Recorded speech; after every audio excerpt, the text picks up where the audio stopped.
ketika kita baca la ilaha illallah, saat itulah kedirian ini dibakar. Kalau dia emang susah, bakar aja. Kalau terbakar, makanya ada orang teriak. Kalau cuma la ilaha illallah, ya kadang dia ngikut-ngikut aja tuh ya. Ini apa sih rasanya? Jadi ada orang yang menuhankan rasa. Menuhankan rasa jadi berhala. Emang kalau nggak dapat rasa nggak mau zikir ente ya? Kalau nggak ada deg di kolbunya, ada ser gitu ya, nggak ada merindingnya, nggak mau zikir lagi. Allah bilang ya udah ente nggak usah zikir, ane nggak butuh la ilaha illa ana ya. Makanya sebelum zikrullah, sebelum kenal Allah, Sayyidina Musa diperintahkan, jangankan serbannya, jangankan doktornya, jangankan kemursidannya, jangankan nama torikotnya, sendalnya harus dicopot. Fakhla na'alaik, bertelanjanglah engkau datang kepada Allah dalam makna yang sesungguhnya. Buang kita bisa baca kitab, saya udah khatam kitab apa? Alfiyah. Apa urusannya ente kata khatam Alfiyah sama zikir di sini? Nggak ada urusan. Ya, banyak kok mursyid nggak hafal Alfiyah. Bahkan ada imam nggak pernah ketemu Alfiyah. Imam Syafi'i.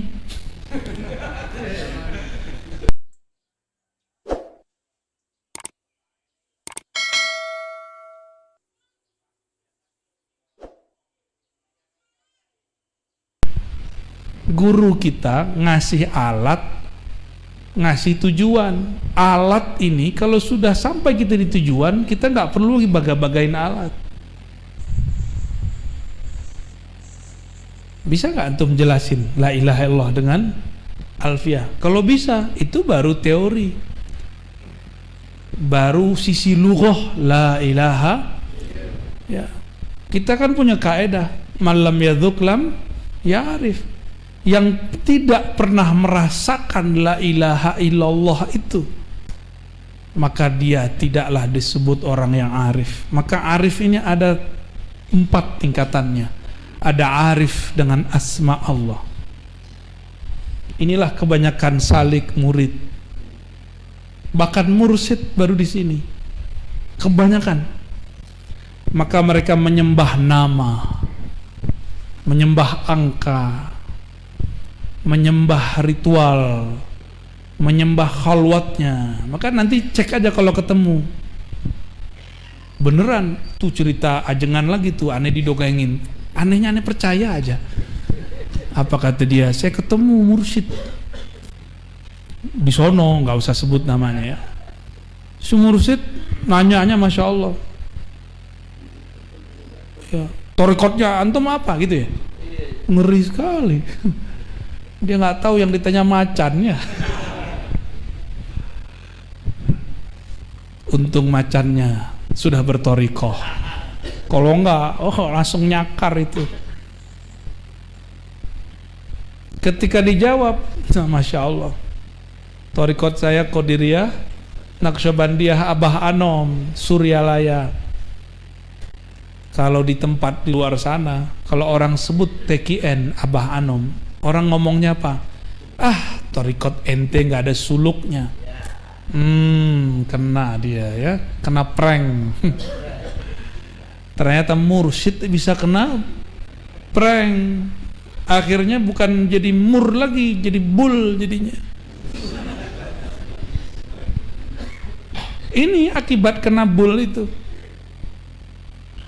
Dia kira satu-satunya jalan kepada Allah cuma khalwat ala mereka. Khalwat kan macam-macam. Ada 2 khalwat kata Syekh Bahauddin. Diambil dari kalam Syekh Abdul Khaliq Al-Gujdawani. Diusut-usut ternyata sanadnya kepada Sayyidina Balya bin Mulkan Al-Khidir alaihis salam. Apa kata beliau? Ada khalwah fil jalwah.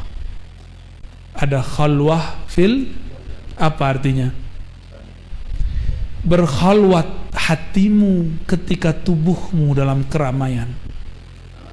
kolbumu tetap menyebut memandang namanya meskipun badanmu berkiblat ke dunia. Udah begitu belum?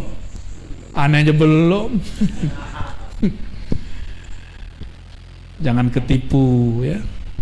Ini teman saya di prank juga sama mursyid saya, namanya Abuya Syekh Hasan Basri Al-Qadiri As-Samani An-Naqsyabandi. Kata guru saya ini, aku ini tidak punya keramat, aku ini ahli kitab, gak punya keramat, nafsku masih nafs amarah, belum mutmainnah, gak pantas jadi mursyid, gak kasyaf. Itu yang datang rame hari Selasa malam Rabu. Saya waktu itu umur 13 tahun 14 tahun. Selasa depan bener sepi, yang datang cuma Ar-Razi dan Abuhu. Yang lain kita tunggu sampai jam 11, gak ada yang datang. Sepi itu zawiyah, sepi itu surau. Kenapa? Murid-murid ternyata menyembah keramat, mencari karomah. Ketika gurunya mengatakan saya bukan orang karomah, ada murid cari kasyaf, gurunya kebaca semua di hati gurunya, saya tidak ahli kasyaf. Beliau ngomong aku,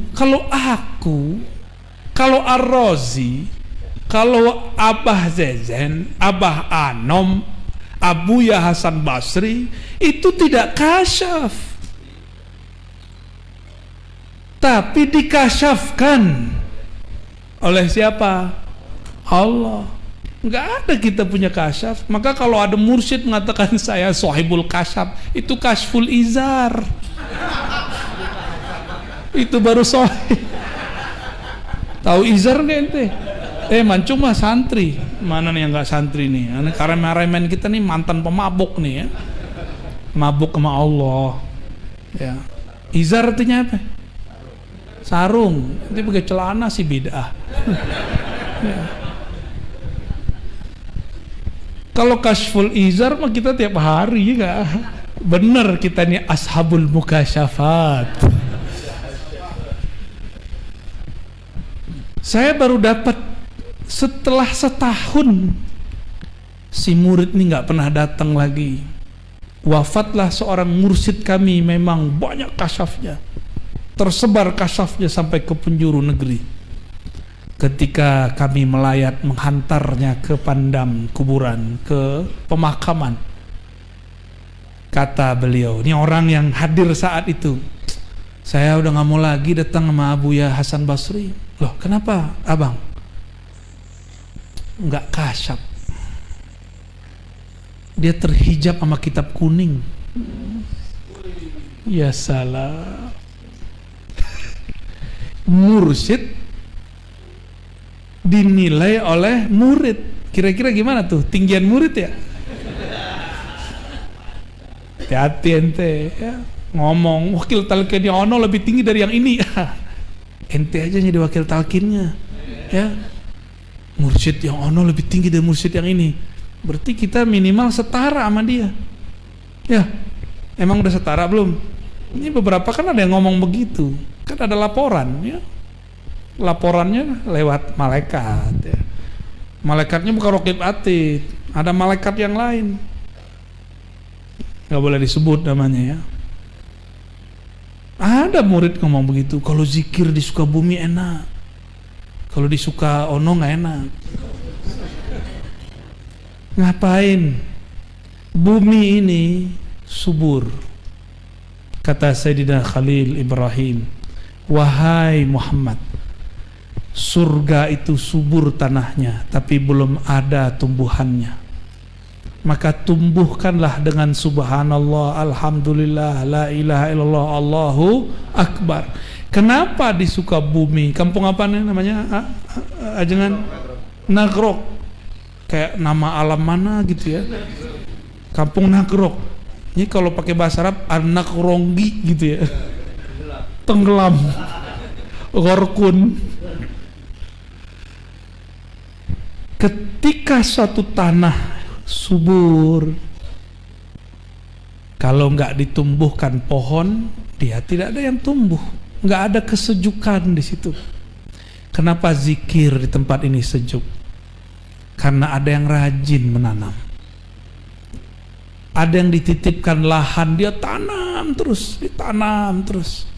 Tumbuhlah, bukan di ladangnya tanah, tapi di ladang kolbunya murid. Makanya murid setiap kali datang kayak merasa dipupuk, tumbuh lagi, tumbuh lagi. Kalau kita punya tanaman, tidak diurus, dia berbuah, tapi isinya angin. Kita punya padi, nggak pernah dikasih pupuk, nggak pernah kita bersihin rumput-rumputnya, nggak pernah kita airin. Apa yang terjadi? Apa? Hapak, hampa gitu kali ya. Cocok logi. Cocok ya? Cocok, alhamdulillah. Hampa bener, nggak ada isinya. Dia berbuah, hanya enak dilihat, tapi tidak enak. Ketika diolah sedikit nggak bisa. Ketika dijemur ngambek, kabur. Coba lihat, ketika padi dijemur, maka berpisahlah mana yang bagus, mana yang tidak bagus. Bukan sebelum dijemur, diapain namanya itu? Ketika kita puter-puter pakai angin itu loh, di tapian. Aneh dapat kamus banyak hari ini nih. Masya Allah, Allah Maha Kaya, bahasa sangat banyak. Di tapian ya, itu udah misah.